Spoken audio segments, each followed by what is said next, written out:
Vamos lá. Os meus seguidores aqui das redes sociais, me perguntaram, pediram para que eu explicasse a passagem de João capítulo 4. Praticamente todo o capítulo 4 de João é a passagem da conversa entre a samaritana e Jesus Cristo. Pois bem, vamos lá, vamos para a explicação. Evidentemente que pediram para eu explicar porque esse é o terceiro domingo do tempo, é o terceiro domingo da quaresma, tá? Do ano A. Então, é o evangelho do ano A. Como eu já, praticamente, as perguntas vêm tudo em cima tem vindo tudo em cima de evangelhos dos domingos da quaresma, é importante então que eu coloque para você entender que os domingos da quaresma até domingo de Ramos são domingos que as leituras dele levam a uma catequese sobre o batismo. Ou seja, os domingos da quaresma, as leituras do domingo da quaresma, é uma catequese para o batismo, até porque eu falei em outros vídeos, em outras formações, que o sábado santo, por excelência, é um domingo, é uma missa, a grande missa do ano, que acontece liturgicamente o batismo. Então, todo o tempo quaresmal é uma preparação para os batismos que vão acontecer no sábado santo. Então, vamos lá. Esse evangelho, então, já colocando aqui claro para você, do evangelho do João 4, versículo 5 a 42, que é a passagem da samaritana, então ele traz a catequese num símbolo do batismo, que é o símbolo água. Então, a cada domingo da quaresma, a igreja utiliza as leituras para explicar e para evidenciar um símbolo batismal, né? Semana passada eu expliquei sobre as vestes brancas, que é a transfiguração de Jesus. E agora, o símbolo é a água, tá? Mas eu vou falar um pouquinho mais não sei se é mais profundo, mas de uma maneira mais intensa, talvez um pouco diferente do que às vezes você tem entendido aqui. Essa passagem é uma passagem longa, do versículo 5 a 42, então eu vou comentar algumas coisas, explicando por cima, no geral. Uma mulher samaritana que chegou no poço de Jacó para tentar pegar água, e Jesus estava ali numa hora descansando, numa hora de pico de sol, por volta do meio-dia, segundo o versículo 6. E Jesus, ele pede para a mulher, né, dai-me de beber. Ali existia uma tradição, que não veio o caso, eu explicar profundo, que samaritanos e judeus não se conversavam. Por quê? Porque o judeu ele tinha um preconceito espiritual e religioso e também cultural dos samaritanos. Então, assim, era um tabu de distâncias, de uma certa forma de excomunhão que o judeu tinha para o samaritano. Mas Jesus, ele rompe tudo isso e ele pede para a mulher, né? Uma vez que o homem é que ajuda a mulher, mas ele se faz fraco, ele pede, dá-me de beber. A mulher pergunta, como é que tu, sendo judeu, pedes de beber a mim que sou uma mulher samaritana? Quer dizer, nós não temos relacionamento. De fato, os judeus não se dão com os samaritanos. Jesus respondeu, versículo 10, se tu conheces o dom de Deus e quem é que te pede dar-me de beber, tu mesma lhe pedirias a ele e ele daria água viva. Jesus aí estava se revelando que ele era Deus e a fonte da água viva, não a água física, mas a água da vida nova, da vida eterna e tudo mais. A mulher disse a Jesus, Senhor, nem sequer tem baldes e o poço é fundo. De onde vai tirar a água viva? Quer dizer, enquanto Jesus estava apontando para ele, a mulher estava ainda apontando, estava ainda se fixando o seu olhar no poço. Por acaso as marcas do nosso pai Jacó, que nos deu o poço, como também seus filhos, animais? Jesus respondeu, todo aquele que bebe desta água terá sede de novo, mas quem beber da água que eu lhe darei, quer dizer, Jesus apontando de novo para ele, esse nunca mais terá sede, e a água que eu lhe der se tornará nele uma fonte de água que jorra para a vida eterna. A mulher disse a Jesus, Senhor, dai-me dessa água para que eu não tenha mais sede, nem tenha que vir aqui tirá-la.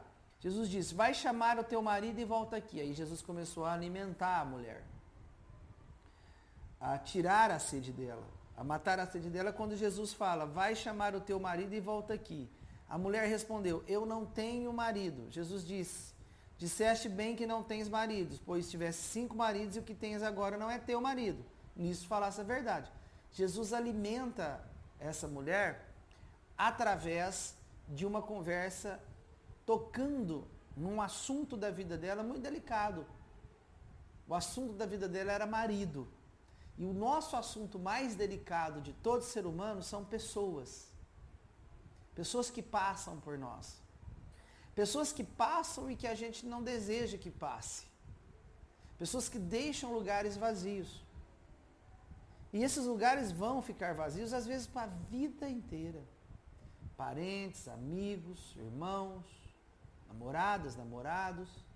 Pessoas passam. Então, quando Jesus Cristo fala assim, olha, vai chamar o teu marido, ela diz, eu não tenho marido. Quer dizer, um dia eu tive, agora eu não tenho mais, passou. Aí Jesus Cristo falou assim, dissestes bem que não tens marido. Não tenho. Diga bem isso, você não tem um amigo que você queria que tivesse. Você não tem marido. Você não tem mais sua mãe que você queria que estivesse aqui. Não tem mais. Você não tem mais o seu esposo. Você não tem mais seu filho. Seu filho morreu. Disseste bem que não tens marido. E a nossa vida é repleta de pessoas que a gente não tem mais. E aí Jesus começou a alimentar essa mulher, a sede dela. Pois tivesse 5 maridos. E o que tens agora não é teu. Quer dizer, um lugar vazio é saudável na nossa vida. Por isso que Jesus Cristo falou, disseste bem, você não tem mais essa pessoa. Só que, pois tivesse 5, e o que tens agora não é teu. Quer dizer, você preencheu um lugar vazio que não era dessa pessoa. Aquela cadeira vazia não cabe outra pessoa. Às vezes ela vai ter que ficar vazia a vida inteira. Se o teu filho morreu e você está sentindo uma dor profunda, porque mãe e pai, quando perde filho para a morte, é a maior dor que existe entre o ser humano, na carne humana, é a dor de uma mãe e um pai que perde seu filho. Esses dias eu vi uma reportagem na TV e fazendo mais uma reportagem sobre a Cracolândia em São Paulo. E toda aquela política que os governos têm para resolver a situação, mas nunca resolve. Mas o que me impressionou nem foi a magreza, a sujeira, o modo de vida horrível e indigno daqueles craqueiros, mas uma mãe, uma senhorinha que estava passando ali, e a reportagem perguntou, mas o que a senhora está vindo aqui? Não, eu vim encontrar meu filho, tentar achar meu filho. Aí o repórter, inclusive o repórter se emocionou, falou, mas por que você vem aqui? Não, porque eu já perdi ele pro crack. Aí a mulher acha, ele está ali, ó, mas quando eu for chegar perto ele corre. Mas a repórter perguntou, mas por que a senhora vem então, sendo que ele corre da senhora? Não tem mais esperança. Falou, não, filho, porque o coração de uma mãe pelo menos precisa ver que o filho ainda está vivo.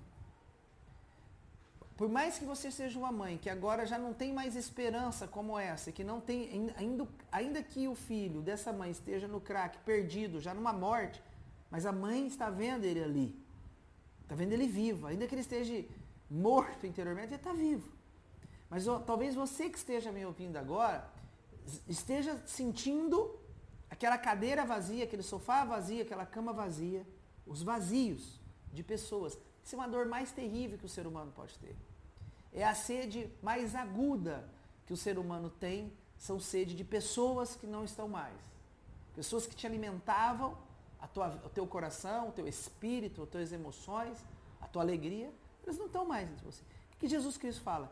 Disseste bem e diga, meu filho não está mais aqui, morreu. Minha esposa não está mais, morreu. O meu esposo me largou, ainda que não morreu para a morte, mas morreu de ausência. Meus filhos me abandonaram. Ótimo, dissestes bem. Quando nisso falaste a verdade, quando a mulher disse então a Jesus, Senhor, vejo que és um profeta. Interessante que depois você vai ler, Jesus e a mulher não comenta mais sobre essa ausência de marido. Porque se o natural era falar, realmente eu não tenho, eu estou precisando de um. Por que não comenta mais? Porque Jesus passou para a vida daquela mulher e curou aquela mulher diante da cadeira vazia de marido, da cama vazia. O que Jesus quis falar para nós nesse momento da passagem da Samaritana? Que Jesus Cristo não quer preencher os seus vazios. Ele quer curar você diante deles. Deus abençoe.